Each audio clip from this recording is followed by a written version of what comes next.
Don Javier, ¿qué le parece?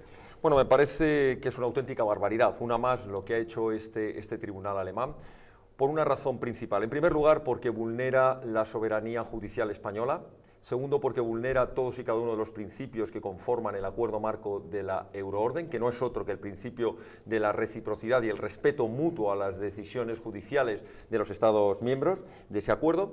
En segundo lugar, crea un precedente que se va a cargar directamente, es un ataque a la línea de flotación de esta euroorden. A partir de este momento será perfectamente posible el denegar cualquier resolución como si se tratase de entrar en el fondo del asunto, que no es esto lo que estableció el sistema de la euroorden. Y sobre todo crea una situación de una falsa victoria para los golpistas. Ellos creen que con esta situación se les va a poder juzgar de manera más favorable, es decir, que van a tener un mejor derecho penal, precisamente los que se han fugado y no se han puesto a la decisión de la justicia española, que los que han salido huyendo. Nosotros hemos presentado ya un escrito al magistrado instructor solicitando que se revoquen todas las peticiones de euroorden para todos aquellos países que vayan dictando resoluciones, porque todavía queda Bélgica, puede venir de Escocia también, todos aquellos países que denieguen la entrega en su plenitud de imputación, es decir, por los delitos que se ha solicitado, para que se nos entienda, por el delito de rebelión, por el delito de desobediencia y por el delito de malversación de fondos públicos. Yo sé que hay gente que piensa, bueno, lo importante es que venga, lo importante es que se le juzgue, si total, el efecto que hablábamos de Al Capone, al final estará en la cárcel. No caigamos en ese error. El tema de la malversación, aunque es verdad que agravada, como está en el caso actual, pudiera llegar hasta 12 años, la realidad es que en cuanto sea de pena menor, si el condenado termina pagando el dinero que ha malversado con las penas que queramos, con las costas y tal, en muy poquito tiempo estaría en la calle y por tanto un delito tan grave como ha sido dar un golpe de Estado por rebelión se acabaría penando o acabarían teniendo una pena muy restringida. Por tanto se producen dos efectos gravísimos si aceptásemos que nos entreguen algún fugado con restricción de la penalidad. En primer lugar, la impunidad de delitos gravísimos, que no tenemos por qué aceptar que salgan impunes de delitos como de rebelión, etc. En segundo lugar, se produciría un efecto cascada. No nos olvidemos que estamos en una organización delictiva. Ha quedado perfectamente acreditado, no porque lo diga esta acusación popular de Vox, porque lo han dicho todos los informes de la Guardia Civil, porque lo ha dicho la Audiencia Nacional. Estamos ante una organización delictiva. Si al máximo responsable, en este caso Puigdemont, si a las máximas cabezas de esa organización delictiva se permite que vengan a España y que sean juzgados por delitos menores, todos los que están por debajo en el escalafón nunca podrían ser condenados por delitos mayores. Por tanto, y con esto termino, nosotros desde la acusación popular de Vox ya hemos solicitado al magistrado que en el caso de Alemania, si se confirma lo que de momento, porque no hemos visto la resolución del tribunal alemán, si se confirma que nos van a entregar a Puigdemont con la restricción de la imputabilidad, es decir, solamente por el delito de malversación, que se renuncie a la euroorden y que Puigdemont no venga a España, que venga o bien cuando sea detenido si es que va a otro país, que sí acepte la euroorden, o bien cuando no le quede más remedio que venir a España y pueda ser detenido aquí por la policía española. Claro, hay una cuestión que yo quisiera poner encima de la mesa y que no podemos olvidar, y es hacer el mea culpa. Claro, coincido con Trejo, coincido con todo lo que se ha manifestado, pero especialmente cuando dice que ha habido una falta de respeto por parte de los tribunales alemanes y el belga. Por cierto, el belga acostumbrado a amparar allí como refugio de terroristas, ¿no? Por eso está Boyer por allí permanentemente. Pero quiero decir que es verdad que existe una falta de respeto absoluta, una vulneración, como he comentado antes, de la propia norma europea. Pero tendríamos que hacer un poco, o tendrían algunos que hacer un poco de autocrítica. ¿Por qué ocurre esto? Cuando el presidente del gobierno de una nación, que debe ser el principal garante de los derechos y obligaciones, el mayor defensor de su imagen interna y externa, recibe en el Palacio de la Moncloa a un personaje siniestro, como es el tal Quim Torra, un xenófobo, con un lazo amarillo, que significa que en España no hay garantías de derecho, que en España hay presos políticos y que en España los jueces meten en prisión provisional, juzgan por cuestiones políticas y lo reciben en el Palacio de la Moncloa sin haberle dado una patada y haberle dicho fuera de la casa del gobierno de España. Cuando el director de la prisión donde han sido trasladados en Cataluña los procesados que están en prisión provisional, les recibe con un lazo amarillo en la solapa. Y cuando en las propias televisiones públicas nacionales, Televisión Española, se permite que vayan a entrevistas personajes, bien sean diputados de PDeCAT, bien sean portavoces de cualquiera de estos grupos separatistas y golpistas que tenían que estar ilegalizados todos, como lo están en Alemania, o como lo están en Portugal, o como lo están en Francia, simple y llanamente por ser partidos cuyo objetivo es dar un golpe de Estado permanente y además aprovechándose de las instituciones.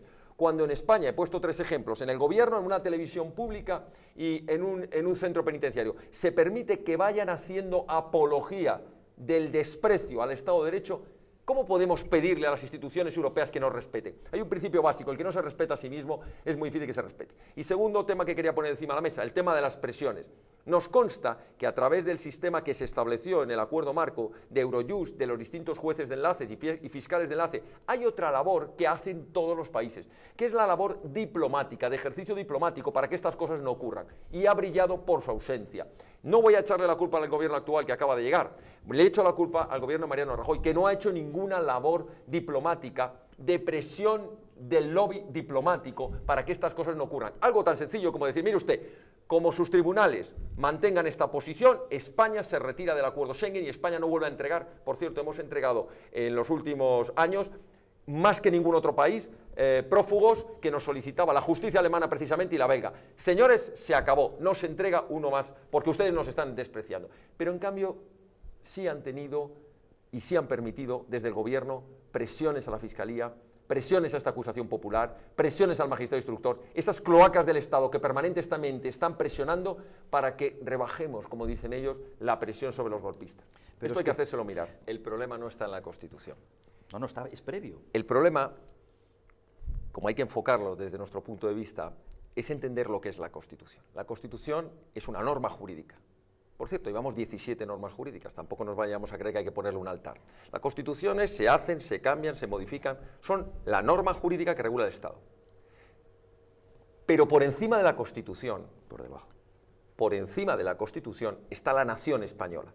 Por eso, con muy buen criterio, los constitucionalistas en el artículo 2 dijeron que la Constitución se fundamenta. La Constitución se fundamenta, no la nación española se fundamenta en la Constitución.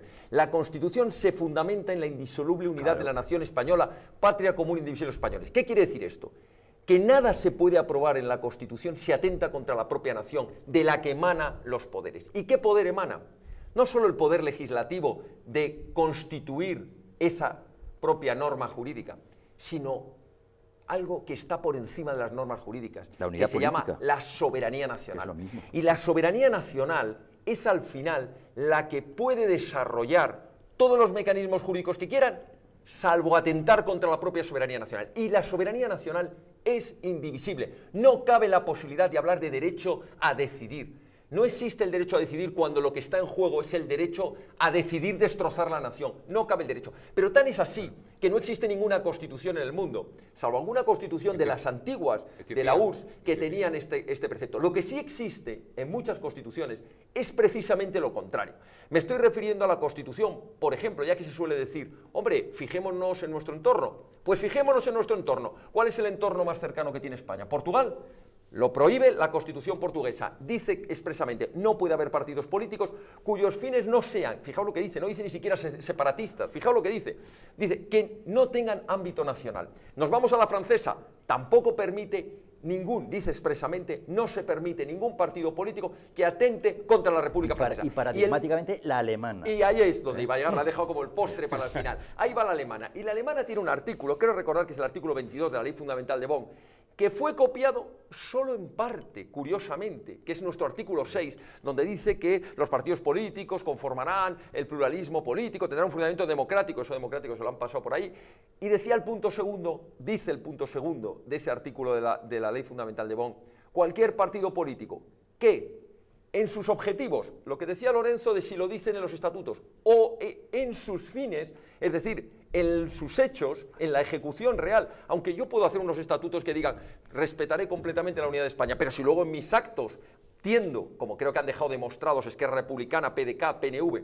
Por tanto, desde Vox, y con eso termino, no es un problema de la Constitución, no hay que buscar el fin en la Constitución, hay que buscar en que la Constitución debe garantizar la nación española sobre la que se fundamenta. Y por tanto, en eso mismo es absolutamente contrario a la nación española que haya partidos que además encima, esto ya es la parte bochornosa, encima se sientan en la sede de la soberanía nacional, o sea, en el Parlamento, y encima reciben subvenciones. Somos el único Estado del mundo que subvenciona a los partidos que tienen por objetivo la destrucción del Estado desde el propio Estado. Por tanto, nosotros desde Vox vamos a pedir, y creo que la inmensa mayoría de los españoles lo van a entender, no puede haber partidos, igual que no podría haber partidos, lo digo así de claro, no puede haber un partido xenófobo, no puede haber un partido racista que dijera en España hay que echar a los negros o a los gitanos.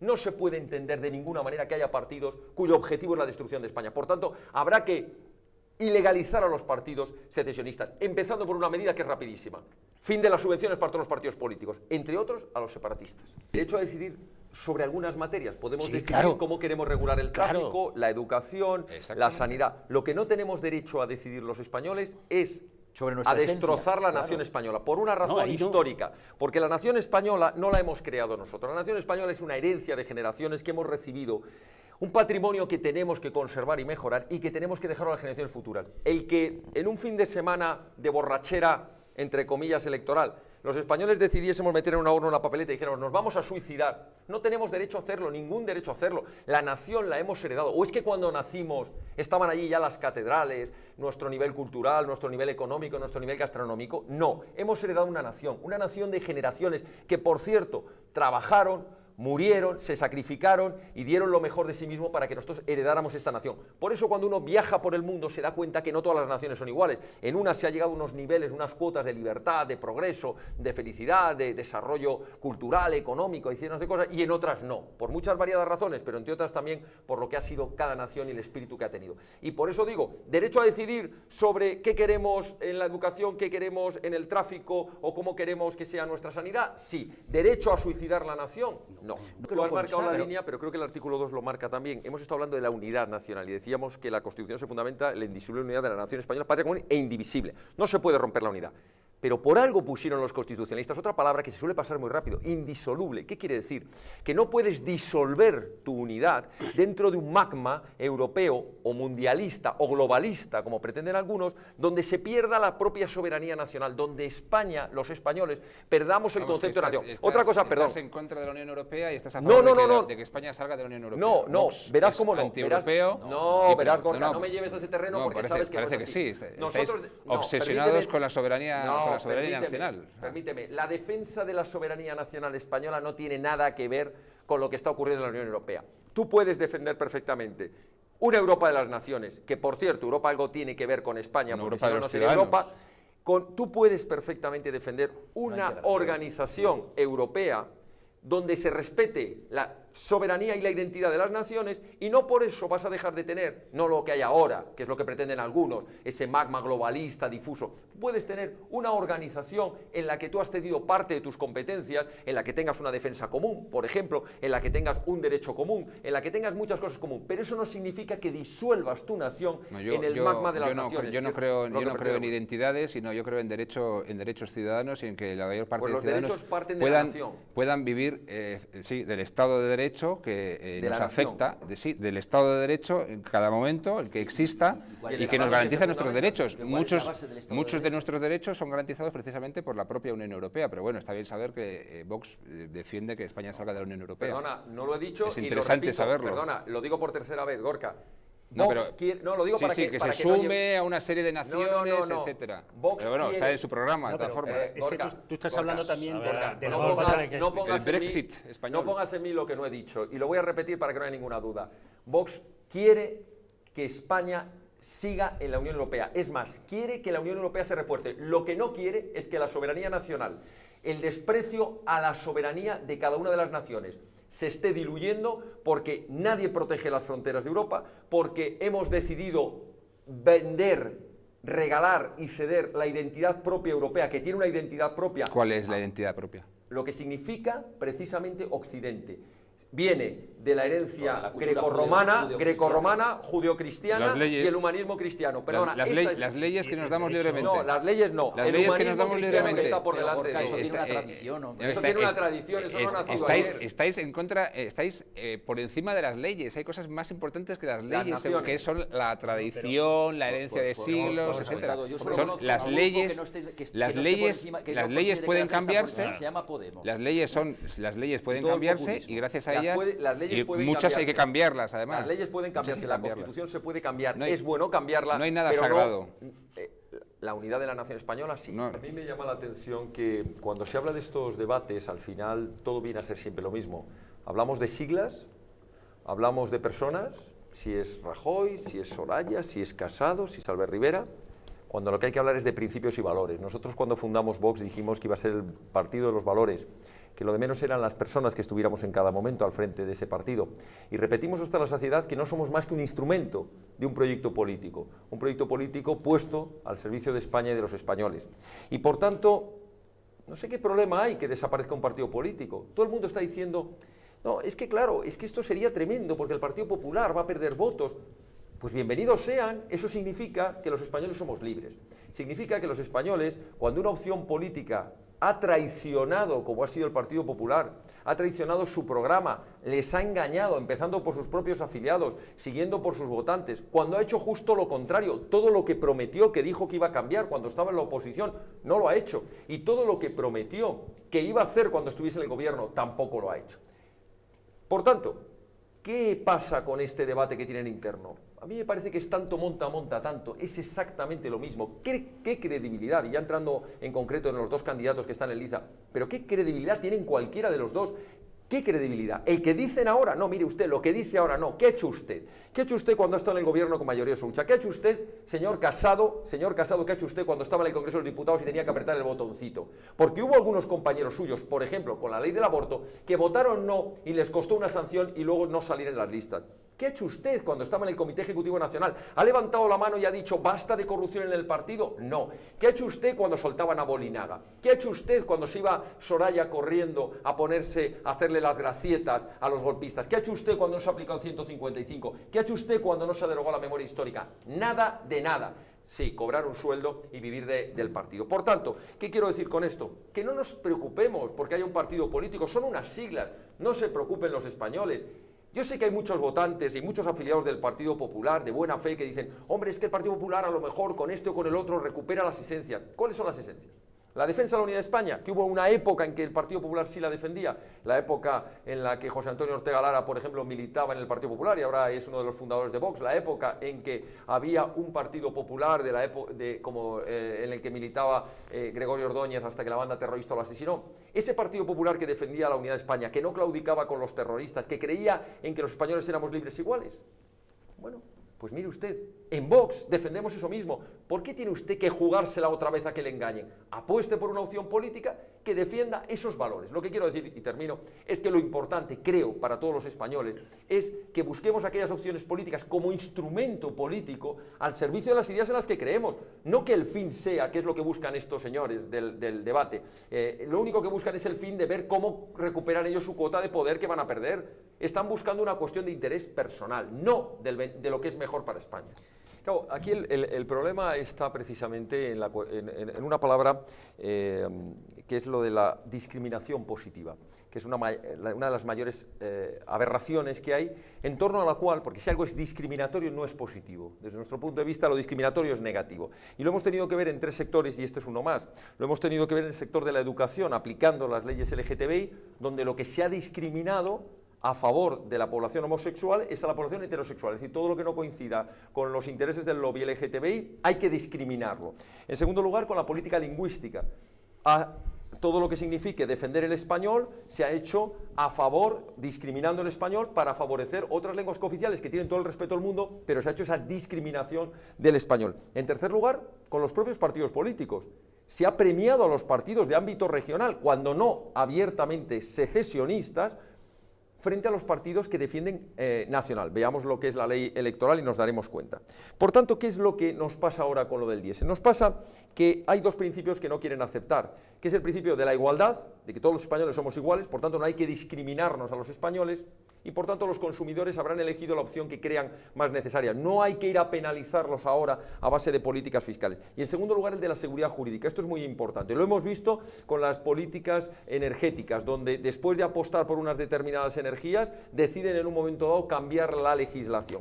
Y ahora con el diésel parece que van a hacer precisamente lo mismo. Es decir, se aprueban unas políticas fiscales, unas legislaciones, y cuando ya no le interesa al político de turno se echa marcha atrás. Políticas que arrastran a los ciudadanos a tomar decisiones que les cuestan un dinero. Que les cuestan un dinero, que hipotecan su vida, sus gastos, pero, incluso, ojo, su salud. Perdón, termino con esto. Si no hay ese principio de que los españoles somos iguales ante la ley, con independencia del lugar en el que vivamos, con independencia de la lengua materna que queramos hablar, y con independencia del sexo o de otras consideraciones, y además no se respeta ese principio de igualdad jurídica, nos encontramos con una cuestión que la estaba adelantando Gorka, y es que los gobiernos tienen que mirar a largo plazo y por tanto sus políticas tienen que ir pensadas, no en cambiarlas el que viene detrás a los 2 días, porque nos embarcamos los españoles en un gasto, en una decisión importante a veces para una empresa, el tomar una determinada dirección u otra en función de la legislación que haya aplicada, para que venga la inseguridad jurídica. Y eso lo estamos pagando no solo los españoles, sino las inversiones extranjeras que se lo piensan mucho antes de venir a España. Recuerdo cuando recién salió adelante la moción de censura, que escuché, no recuerdo en este momento en qué medio de comunicación, que dijo: a partir de ahora preparémonos a un gobierno de titulares.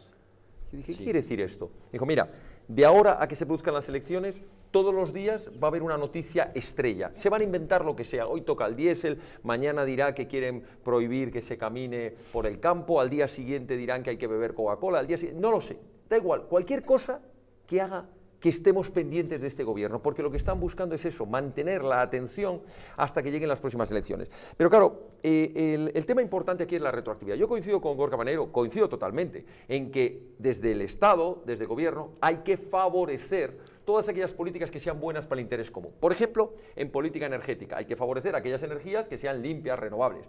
Por ejemplo, en hábitos de consumo, haciendo ver que se va a favorecer, por ejemplo, comprando en los colegios públicos comida más sana y no comida ultraprocesada, que es nociva, que se está viendo que es nociva para la salud de los escolares, favoreciendo gasto, reducción del consumo energético en las viviendas, ahorro, etc. Todas esas políticas se tienen que hacer, ¿cómo? Mediante campañas publicitarias, mediante reducción de la fiscalidad, mediante apoyo. Hay 1000 maneras que los gobiernos municipales del Estado pueden hacerlo. Pero yo vuelvo al principio que ha dicho, en una sola palabra, que ha dicho Lorenzo, ex novo o no, porque lo que tú no puedes hacer es decir, voy a permitir que se vendan estas tazas de loza tan bonitas del programa, y mañana, cuando hemos comprado todas las tazas, nos dicen que el que tenga una taza de estas va a pagar todos los meses un 30%. Pero es que hombre, eso tiene otro problema.